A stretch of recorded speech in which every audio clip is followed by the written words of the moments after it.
अस्सलाम नाज़रीन, मैं हूं लंदन से अमजद चौधरी। आप देख रहे हैं हिटलिस्ट टीवी। नाज़रीन, आज से चंद रोज कबल एक खबर आई कि इमरान खान के एक बहुत ही दरीना साथी थे। जब उन्होंने पीटीआई बनाई थी उस वक्त से इमरान खान के साथ एक हॉस्पिटल के मालिक भी थे, डॉक्टर शाहिद सिद्दीकी साहब।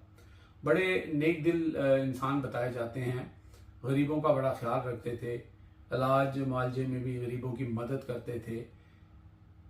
उनके बारे में जब उनके कत्ल की खबर आई तो सोशल मीडिया के ऊपर बहुत सारी कैसराइयाँ हुई, बहुत सारी ऐसी बातें की गई कि इमरान खान के पुराने साथी थे, पीटीआई के पुराने बंदे थे, उनको किसी ने टारगेट किलिंग कर दी, उनको कत्ल कर दिया। लेकिन उसके अंदर बहुत ही खौफनाक किस्म की डेवलपमेंट हुई है, जो आप सुन चुके होंगे कि उनको कत्ल करने वाला कोई और नहीं, उनका अपना बेटा था। और वो बेटा ना सिर्फ उनको कत्ल करता है बल्कि वही बेटा उनकी नमाज जनाजा भी पढ़ाता है। और इन तमाम वाकयात को देखकर इस वक्त पाकिस्तान के अंदर जो लोग खुदकुशियां कर रहे हैं, बिल नहीं दे सक रहे हैं, और जो मसाइल हैं, और जो लोगों के अंदर एक एंजाइटी, एक गुस्सा, एक चीज पाई जाती है। लेकिन इस हद तक हमारा माशरा जो है वो गिर सकता है, इस हद तक हमारे माशरे के अंदर इंसानी शक्ल में जानवर पैदा हो सकते हैं कि एक बच्चा जिसका बाप जो है वो वेल नोन है और वो उनकी परवरिश कर रहा है, उनको हर अच्छी चीज उसने जो है प्रोवाइड की है, और वो बच्चा अपने एक दोस्त के साथ मिलकर शूटर हायर करके अपने ही बाप को कत्ल करवा देता है और फिर उसका नमाज जनाजा भी पढ़ाता है। इससे बड़ी तनाज़ुली हमारे माशरे की क्या हो सकती है? क्या इससे ज्यादा हम गिर सकते हैं?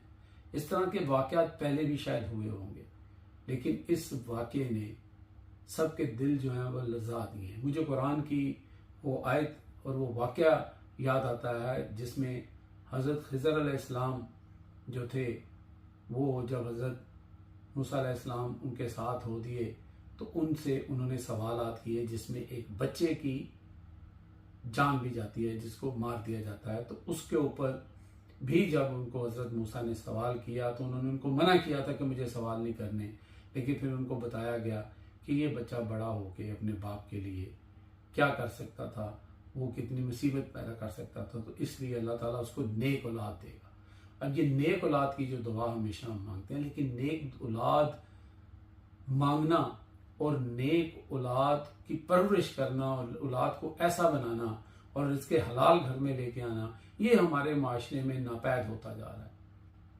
शाहिद सिद्दीकी साहब के बारे में बताया जाता है कि वो एक अच्छे इंसान थे, गरीब परवर थे, एक हॉस्पिटल के मालिक भी थे, लेकिन कहीं ना कहीं उनकी परवरिश में कमी रह गई, वरना इस तरह के हालात शायद ना होते।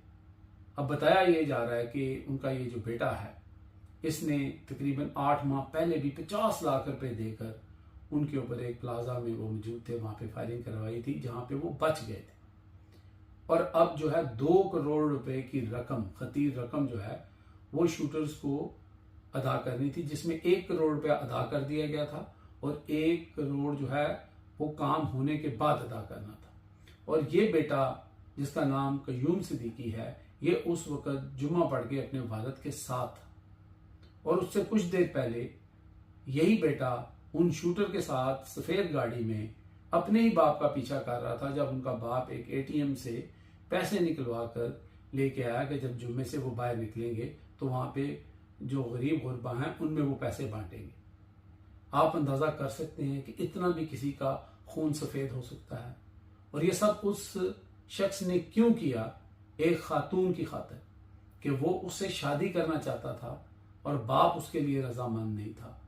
वो खुदा के बंदे, तूने शादी करनी थी, निकाह करना था, अगर आपका बाप जो है वो ओल्ड फैशन था, वो शायद नहीं मान रहा होगा या आपके मुनासिब या आपके मुताबिक वो रिश्ता नहीं होगा, तो भाई तुम जाके कोर्ट में शादी कर लो, ठीक है, निकाह कर लो, बाद में बाप को बता देना, कुछ अर्सा बाहर रह लोगे। बाप ने तुम्हें शादी करने पे कत्ल तो नहीं करवा देना था, लेकिन इतना इंतहाई इकदाम उठा लेना, और वो भी अपने एक दोस्त के साथ मिलकर प्लानिंग करना और अपने ही बाप को शूटर से कत्ल करवा देना, ये क़यामत की निशानियों में से है। लेकिन कहीं ना कहीं वालिदैन की परवरिश में भी कमी रह जाती है। रिपोर्ट ये किया जा रहा है कि शाहिद सिद्दीकी साहब जो हैं वो सख्त मिजाज थे और वो अपने बच्चों के ऊपर चेक रखते थे। और इसी बच्चे ने पुलिस की इन्वेस्टिगेशन में बताया है कि उसको प्रॉपर जेब खर्च भी नहीं मिलता था और उनके ऊपर बहुत पाबंदी थी और उनके वालिद जो हैं वो उसको उस खातून के साथ शादी करने से मना कर रहे थे। आप अंदाज़ा करें कि आप किसी से प्यार करते हैं, किसी भी खातून से प्यार करते हैं या उससे आपको मोहब्बत हो गई है, चलिए ये आपका इस्तेकाक है, आपका ये राइट है, लेकिन उसके लिए जिन्होंने आपको पैदा किया, परवरिश की, उनकी मोहब्बत का आप कत्लेआम कर देंगे और वो भी इतनी सफाकियत के साथ। अब मुझे आप बताएं कि उस घर की हालत क्या होगी। वो माँ जिसने इस बच्चे को पैदा किया वो क्या सोच रही होगी, उसका वो छोटा भाई जो मुद्दई है इसमें वो क्या सोच रहा होगा, माशरे के अंदर क्या मुकाम उनका रह जाएगा कि ये वो फैमिली है या वो लोग हैं जिसने अपने ही बाप को कत्ल कर दिया या करवा दिया। कहते हैं कि कोई भी अच्छा माशरा जो है वो आपकी अखलाकी कदरें, आपकी तरबियत और आपकी दीनी फिक्र से बनता है, लेकिन हमारा माशरा इस कदर तनज़ली का शिकार हो जाएगा ये कभी नहीं सोचा था।